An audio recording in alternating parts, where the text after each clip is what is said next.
Hello and welcome to my Rebellion Part 1 review. Now, this show was, supposed to be, the show was actually supposed to be, I believe, last Sunday on pay-per-view, if I'm not mistaken.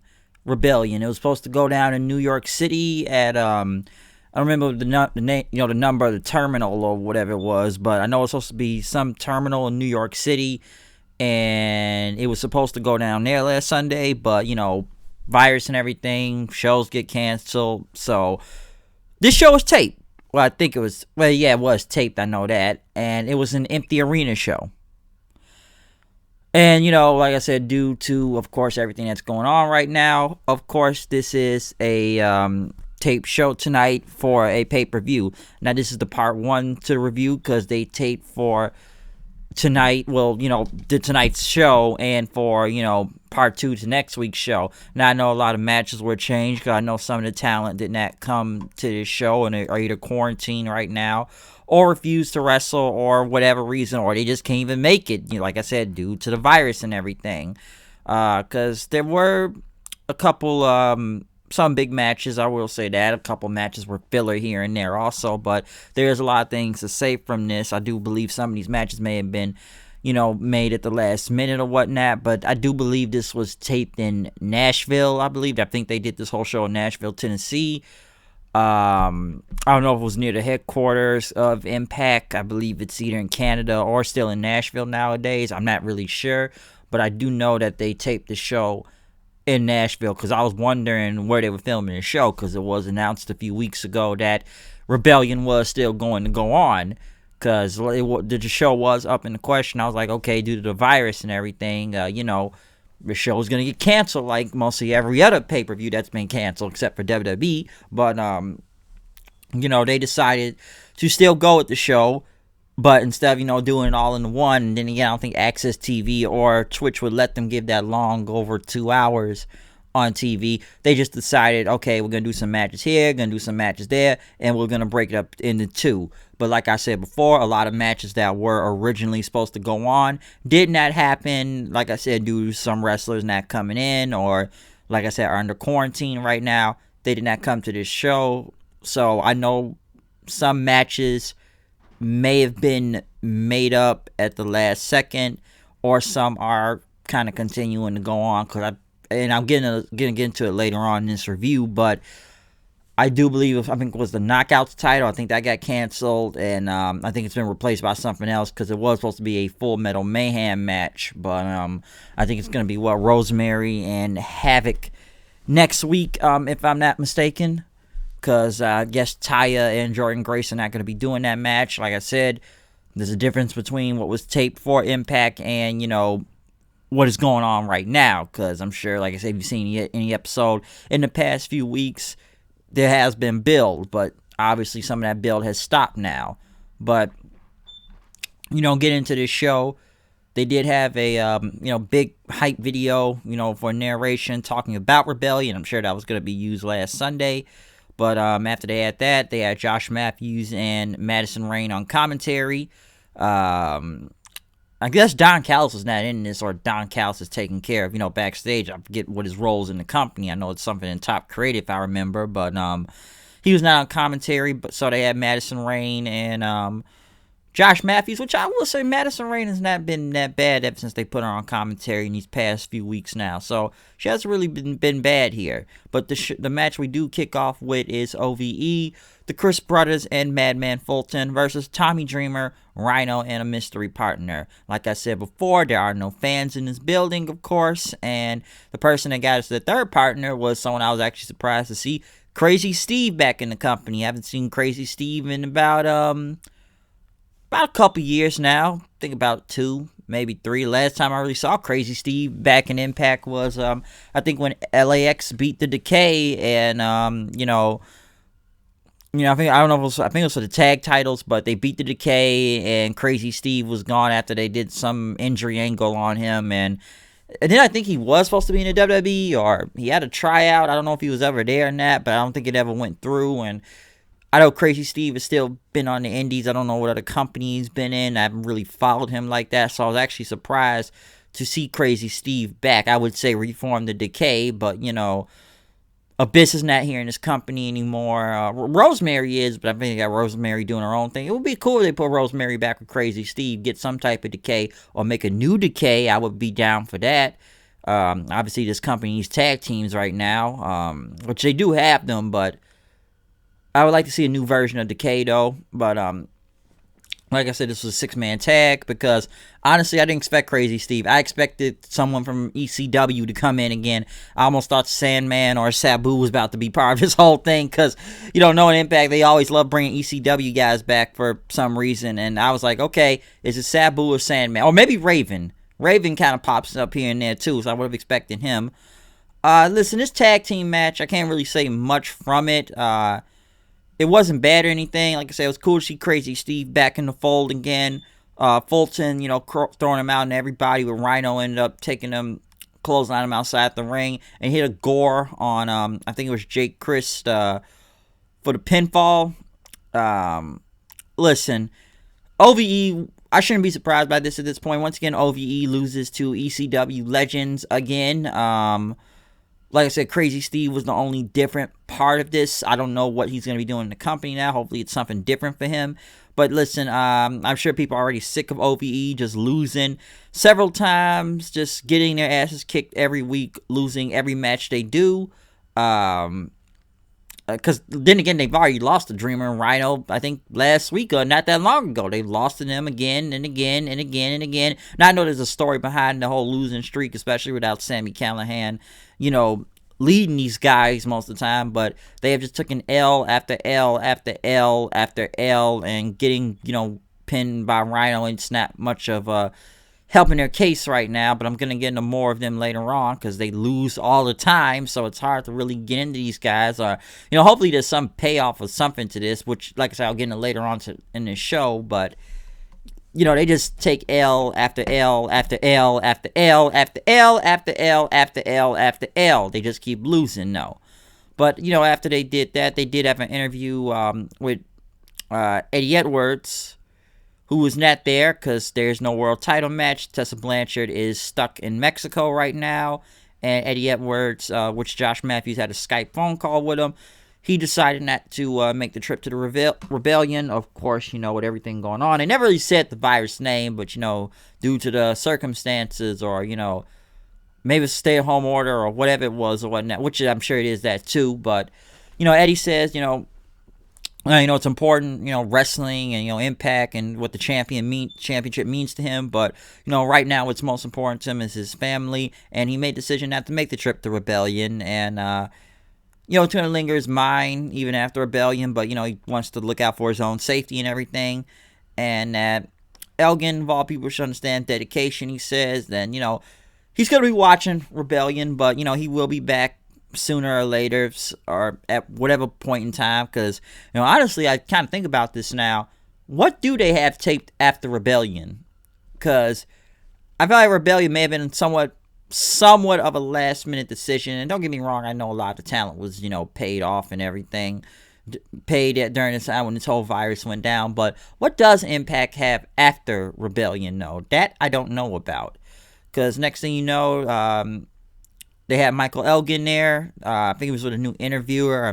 What's the girl's name? Gia Miller, I believe. But Michael Elgin was there pretty much giving his thoughts because there is no world title match for this Rebellion show. Like I said, since the world champion is out, which they need to get the belt off her at this point, I'm feeling like now, and put it on Elgin. But, Elgin pretty much went on to talk about his career, talk about what he's done in, ROH and New Japan and everything, and his titles and stuff. But, he came to Impact to follow the footsteps of people like AJ Styles and Kurt Angle and Chris Sabin to be world champion. And that Tessa, she's stuck in Mexico and everything, but hey, she's a U.S. citizen, so he said that she's ducking him. And that Eddie's just going to be old Eddie and everything, just looking for excuses. But Elgin said that Rebellion was supposed to be the, to end as everyone expected. Well, Michael Elgin is world champion, but I guess that's going to happen at a different time. I don't know what they're going to do with the world title, which they're going to have some next week for the future of the world champion.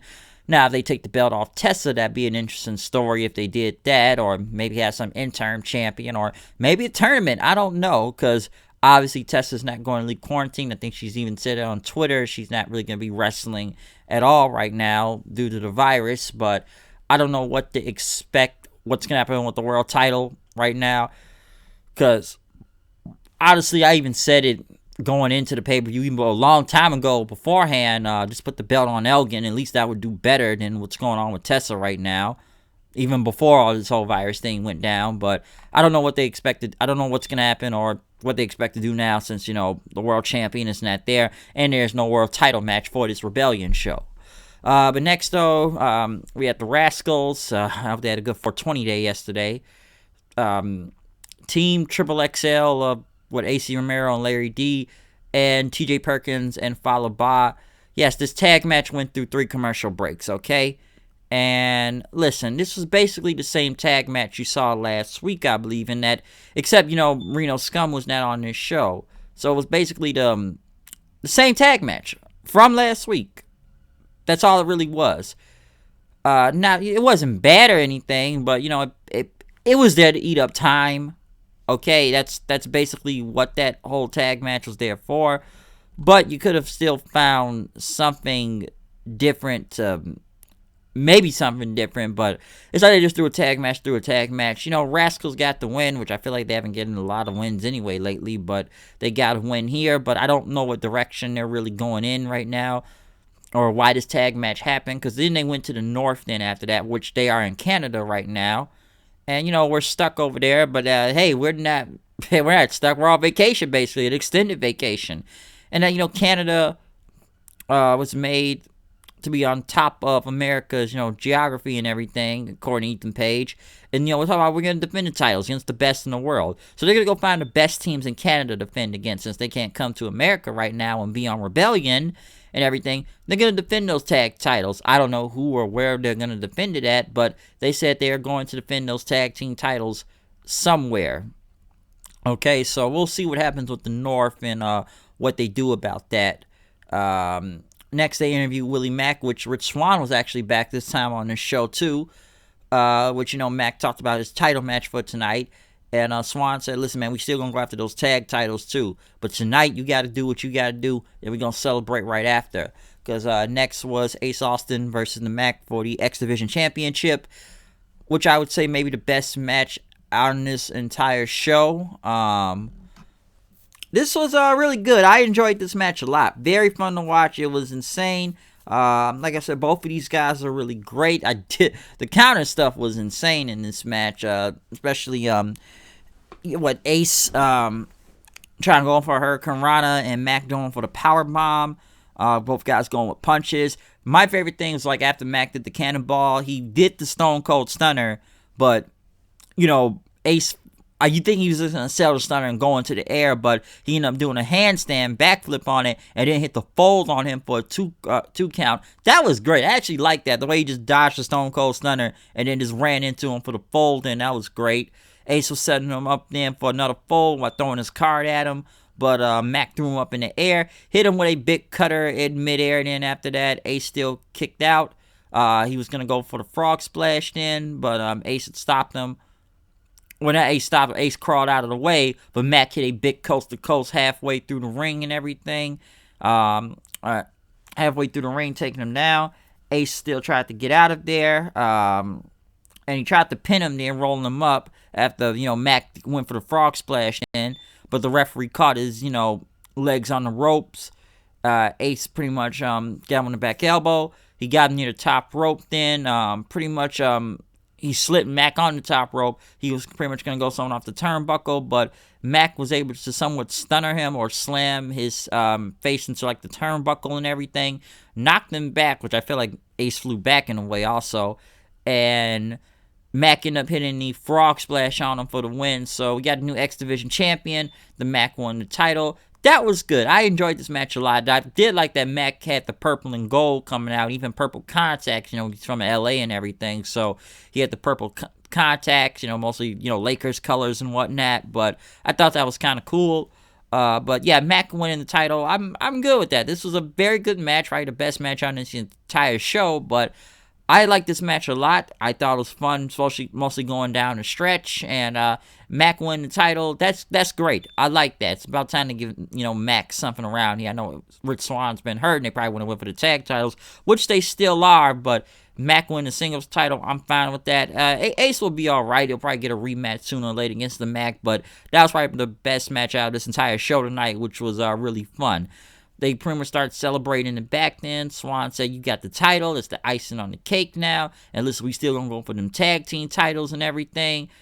But Johnny Swinger, talk about it's the Mack and Pack and everything. And how about that title shot you promised me and everything?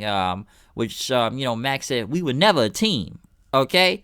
And he thought about it because Swann didn't want to do it, and we're gonna go party and everything. But Swinger said, "Listen, man, I got the perfect person to party and everything." Swinger was gonna go get some stuff, but Mack said, "Hey, man, let's go. Don't worry about it. Let's go to the Cadillac. We're gonna go party somewhere else." They didn't have a hype video package for Kylie Ray and Keira Hogan. This was good. Very good match between Kylie Ray and Keira Hogan out there. I will say, Kylie Ray can kick the crap out of people. This was really good. They actually had some good timing on there. I feel like this feud was made up not that long ago, but this was a very good match. Kylie Ray is really that good in the ring. I will say that too. I know some people may call her like another version of Bayley because of her gimmick and everything, the smiley Kylie thing, which they've been saying that's about her when she was in AEW also. But this was a very good match between her and Keira Hogan, though. Very good. Keira pretty much going for suplex. That was that fisherman suplex. That's her finisher and everything. Keira ended up hitting a super kick on her onto the ground, started punching her. She pretty much started to gloat in the ring then, but Kylie put her in the STF then, having Keira Hogan tap out. But this was a very good match, though, on the show. Very, very good women's match, I should say. Next was the main event of this show, Sami Callihan and Ken Shamrock in an unsanctioned match, which they had the hype package for. I actually thought Sami Callihan wasn't even going to be on this show because I could have swore he said on Twitter he was not going to be wrestling, due to this whole virus going on. But I don't know, I guess, things changed and everything. But Callihan came out first and everything. Of course, the whole I see you thing. Shamrock was next. Sami Callihan immediately goes for a suicide dive, pretty much saying, "I see you, I see everything." He starts punching Shamrock several times until Shamrock pretty much got up and started chopping Callihan in, punching him, because, MMA and everything. Shamrock punching him real hard. Gave him a couple big kicks on him then onto the ground. Shamrock pretty much had him on the ground then, which, Callihan was trying to get up, but Callihan ended up, shoving Shamrock to the ring post, which Shamrock came back, punched him on the ground, threw him into the barricade, and next thing you know, he left him on the ground, and Shamrock pretty much, went up the top of the stage and jumped off the stage, knocking Sami Callihan to the ground, which they started fighting in the back then, and they went to commercial because they kept saying, "Get a camera in the back," but, the first little half of the, when they were out in the ring was pretty good. I get why it's an unsanctioned match. Ken Shamrock, I forget how old this guy is, but Shamrock moves great out there. Some say, for a man his age, the guy is jacked to the gills. I will say that. He's punching and kicking the shit out of Callihan out there, too. But, of course, what happens when they go out to commercial, they go back into the cinematic mode then for this match, which I figured that was going to happen, especially when they went to commercial. But next thing you know, Shamrock was looking for Callihan. Callihan threw some powder at him and started punching him then. He hit him with a trash can lid to the face and hit him with another trash can. Next thing you know, he took a chain on him and started trying to choke Shamrock out with it, which he pretty much wrapped him and kept yelling at him, telling him to give up, saying, "I'm the world's most dangerous man now." But Shamrock was able to get out of it, started punching Callihan in, beat him up to the ground, saying, "Get up, Sammy." Next thing you know, OVE comes in, started jumping Ken Shamrock then. Fulton hit him with a trash can, then stepped on his back several times, saying, look at us. And they beat the hell out of Shamrock, which Callihan had a baseball bat then, a signature baseball bat, I should say nowadays. But, he did his thumbs up, thumbs down thing with OVE, but next thing you know, he betrayed OVE, and he hit Fulton in the back with it. The Chris brothers looked shocked, and then Callihan basically beat up his own team then. So he beat up all of OVE, proving now he is not siding with them or on the same side, because people have been wondering now that is Callihan still with OVE, especially how he was kind of acting around them. So he's not with them. He has turned on OVE, so that was interesting to see, because that's been the question now. So he's basically a lone wolf and on his own, and he's not associated with them now. Guess he's doing the whole hacker gimmick and everything, which I've been hearing interviews that he said that this is all his idea, because this was everything with Solomon Crow should have been in the WWE, but it never happened. So he's actually doing a good job on that right now. I will say that. I still think he looks like the guy from Watch Dogs, if you played that video game, but he is making it work. But him turning on OVE then, taking him out, and then next thing you know, one thing I didn't like throughout this match was this music they kept playing. Then they had this Western music playing, and they said, let's take this fight outside, which I don't know why they, I don't know, they had Western music. I thought that was kind of weird, but they go outside then, overhead, I think it was probably a drone, but they start fighting outside, which they were by a semi-truck. Callihan shoved them, Shamrock into it. He tried to put him in a sleeper to take him down, but Shamrock was able to pretty much push his back against the wall onto Callihan, onto the truck then. Shamrock was able to get out of it. He put him in the ankle lock, but Callihan never tapped out. He passed out, and the referee called off the match then. So there's a lot to say from this match, okay? Number one, it wasn't bad, and, some people thought I'm going to expect some crazy, a whole bunch of guys like last week showing up in, television screen masks or, his little logo for the ICU thing. But this was a brawl. I'm sure people may compare it to Gargano and Ciampa. Of course, how they brawled maybe a few weeks ago, on NXT, except it wasn't 48 minutes long. It didn't take a whole hour on this entire show. But, it wasn't bad. I didn't like the music. That's one thing I didn't like throughout this match, because it just sounded kind of corny and everything. But the first half before they went to the cinematic thing was not bad, because it was a brawl and everything, because that being an unsanctioned match. Of course, even when they did go to cinematic mode, it wasn't bad, because they were still in a brawl and everything. They were still fighting. I just didn't like the music in this. The most interesting part I could take from this was, Callihan turning on OVE, which, I don't know where OVE goes from this, because, they've been on this whole losing streak now, because they felt like they needed Sami, but now Sami has betrayed them, and now they don't know what to do. They could either break the group up. I don't know what's going to happen with OVE right now, but they got to get some wins, but I get the story they are still trying to say to what they're doing with the group. But now that Sami has turned on them, where do they go, or do they now come after Sami?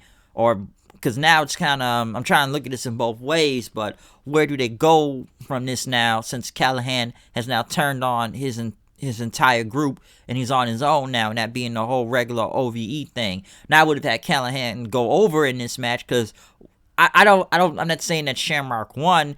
Callihan never tapped out, or he never, gave up. He passed out and everything. But why have Sami Callihan in a new gimmick and everything, instead of being the regular whole cult leader thing, and he's this hacker now? Couldn't he have just hacked his way out of this match? Maybe that finish would look cheesy if they done that, but couldn't he have hacked his way out instead of just Shamrock, I guess, quote-unquote, winning the match? Unless this feud is not over. I don't know. Maybe something happens next week on Rebellion next week. I don't know. But I found that kind of odd. Why don't you just have Callihan go over? He's got a new gimmick going on. What does Shamrock really gain from this? I know Shamrock's there a lot nowadays and everything in the company and whatnot. Maybe because he wants to. But I'm sure people are like, why is Sami Callihan losing to Ken Shamrock in this day and age and everything?